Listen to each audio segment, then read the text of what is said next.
नमस्ते दोस्तों। अगर आप कक्षा 8 में हैं तो ये वीडियो सिर्फ आपके लिए है। तो इस वीडियो में आज हम देखेंगे कक्षा 8 विज्ञान के बहुत ही इम्पोर्टेंट टॉपिक या अध्याय, जिसे अगर आप लोग पूरा देख लेते हैं, मतलब ये मैंने सिर्फ आउटलाइन बनाया है।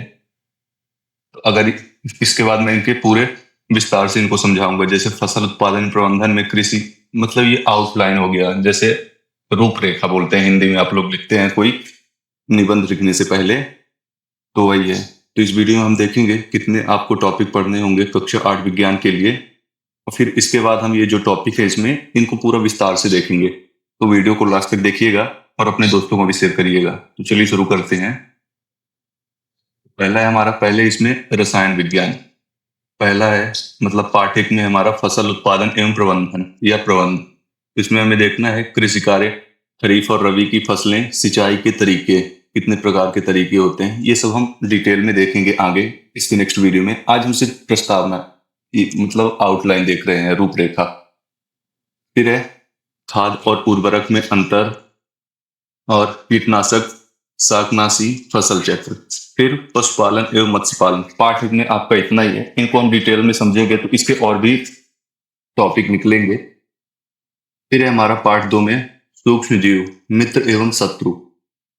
इसमें हम देखेंगे सूक्ष्म जीवों के प्रकार, बैक्टीरिया, फफूंद, प्रोटोजोआ और विषाणु।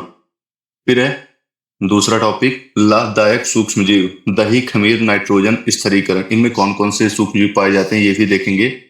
फिर है हानिकारक सूक्ष्म जीव, रोग संरक्षण के तरीके, टीकाकरण, पाश्चुरीकरण। फिर है, ये बहुत ही इंपॉर्टेंट है, इनको जरूर ही पढ़ना है, इससे आपके 100 में 100 मार्क्स आ सकते हैं, यानी जितने का होगा प्रैक्टिकल को हटा के। फिर है कोयला और पेट्रोलियम। इसमें हमें देखना है कोयले का निर्माण कैसे होता है, उपयोग, कोक, कोलतार और कोल गैस। फिर है पेट्रोलियम का शोधन, प्रक्रिया और प्राकृतिक गैसें। फिर जीवाश्म ईंधन, प्रदूषण और संरक्षण। फिर है दहन एवं ज्वाला। दहन के प्रकार है इसमें तेज, मंद और स्पॉन्टेनियस। ज्वाला का क्षेत्र नीला, गर्म, पीला, ठंडा।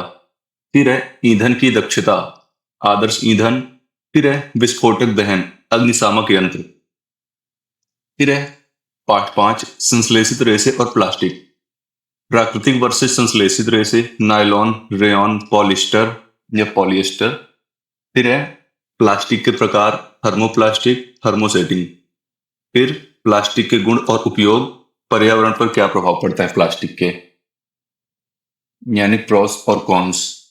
फिर है जीव विज्ञान यानी बायोलॉजी। फिर है पौधों एवं जंतुओं का संरक्षण। तो इसमें पहले हम देखेंगे जैव विविधता संरक्षण के तरीके, अभयारण्य, राष्ट्रीय उद्यान जिसे जू बोलते हैं। फिर है वन्य जीव संरक्षण अधिनियम, लुप्त प्राय प्रजातियां। फिर वन्य जीवों का महत्व और खतरे। फिर पाठ 7 में जंतुओं में जनन है, लैंगिक और अलैंगिक जनन, मानव में जनन, युग्मक, निषेचन, गर्भावस्था। फिर अंडे देने वाले और जीवित बच्चे देने वाले जंतु। फिर किशोरावस्था तक पहुंचना, किशोरावस्था के शारीरिक परिवर्तन, लिंग भेद, हार्मोन, टेस्टोस्टेरोन, एस्ट्रोजन। फिर इसी में मानसिक परिवर्तन, स्वच्छता और पोषण। बायोलॉजी हमारे सिर्फ 3 ही हैं। फिर इसके बाद भौतिकी यानी फिजिक्स। पहला इसका पाठ 9 बल तथा दाब। तो इसमें बल का अर्थ लिखना है, प्रकार, संपर्क, गैर संपर्क। फिर दाब इक्वल टू बल बटे क्षेत्रफल, संख्यात्मक प्रश्न यानी न्यूमेरिकल जो आते हैं। फिर द्रव में दाब, पास्कल का नियम, वायु में दाब। फिर आर्किमिडीज का सिद्धांत, प्लावन बल। फिर है घर्षण। तो इसमें हमें देखना है घर्षण के प्रकार, सांकेतिक, घूर्णन, सरल। ये मैं अपने टेलीग्राम चैनल में ये पीडीएफ डाल दूंगा, आप लोग वहां से जरूर ले सकते हैं। फिर है घर्षण के लाभ और हानि। फिर है घर्षण कम करने के तरीके, स्नेहन गोलाकार, स्नेहक होगा यानी कि तेल ग्रीस लगाकर जो घर्षण कम किया जाता है, जैसे मशीनों में होता है। फिर है ध्वनि। तो ध्वनि का उत्पादन, संचरण, माध्यम जरूरी है। फिर विशेषताएं, तीव्रता, उच्चार और स्वर। फिर प्रतिध्वनि, सोनार, अल्ट्रासाउंड, ये सब हमारे ध्वनि के अंतर्गत आते हैं। फिर है विद्युत धारा के रासायनिक प्रभाव। इसमें होता है विद्युत अपघटन, इलेक्ट्रोड और इलेक्ट्रोलाइट। फिर है इलेक्ट्रोप्लेटिंग, विद्युत शुद्धिकरण। फिर बैटरी और सेल, जितने प्रकार के बैटरी और सेल होते हैं उन सब का इसमें विस्तृतीकरण किया गया है। फिर है कुछ प्राकृतिक परिघटनाएं, जिसमें है लाइटनिंग, भूकंप आदि। लाइटनिंग यानी जो बिजली चमकती है आकाश में जब कभी बादल गरजते हैं तो। फिर है बिजली गिरना, सुरक्षा के तरीके। जब बिजली गिरती है तो इसकी क्या क्या सुरक्षा के तरीके हो सकते हैं। मतलब इसमें सुरक्षा के तरीके में सब आ जाएगा, भूकंप से सुरक्षा, बाढ़ से सुरक्षा, बिजली गिरने से, ये सब आ जाते हैं।